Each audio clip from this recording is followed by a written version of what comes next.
I dream about surfing, and you know what I really think about a lot of surfboards. The surfboards I should have made, like right now I think about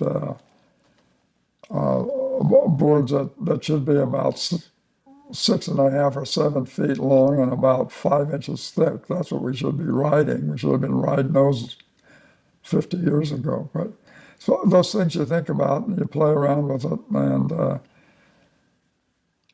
I was sort of thinking in those terms when I quit surfing, but when you once quit, surfboards are messy to build. You just can't do it.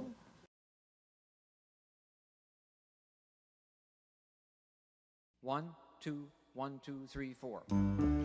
Well, like I tell guys, certain events in surfing happened, and I always say, well, we didn't know we were making history, but we really were. But we absolutely thought nothing of that part of it. We just thought that's the way it was always going to be, and we certainly never thought that there'd be over 1,000 surfers in the world, and but technology did it.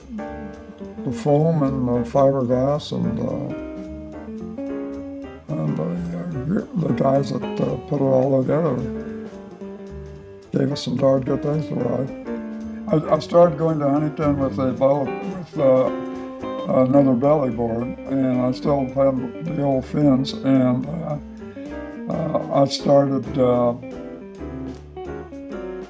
I met a guy in Huntington Beach named Rocky Freeman who lives there, and he just got out of the Navy. He and I became pals, and we started making surfboards out of balsa wood life rafts that they had during the war. They had these. They were a balsa wood ring that was probably about 6 by 10 maybe, and the balsa wood part was maybe 18 inches square that went around the ring to support, to float the grate that was the middle.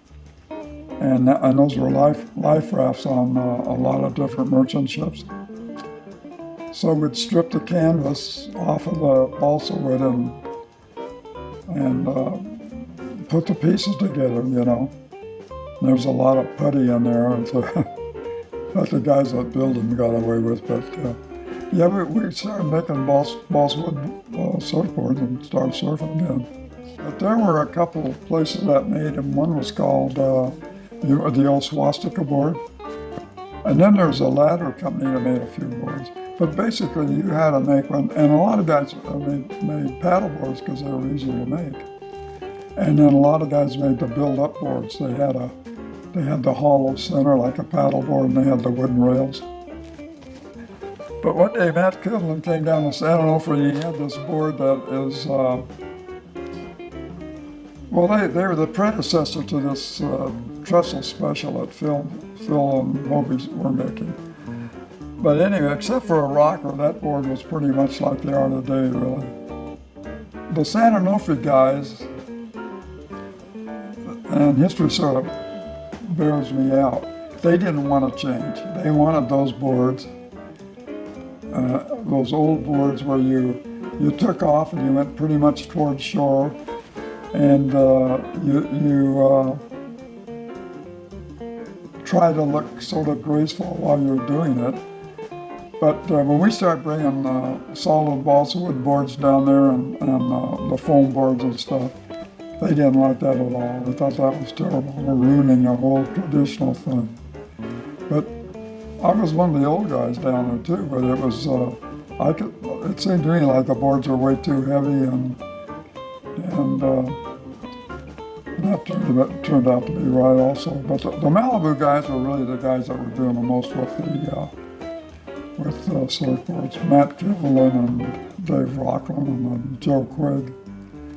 They were into the balsa wood boards early, and they started getting better shapes on them. And I copied Matt Kivlin's board, and then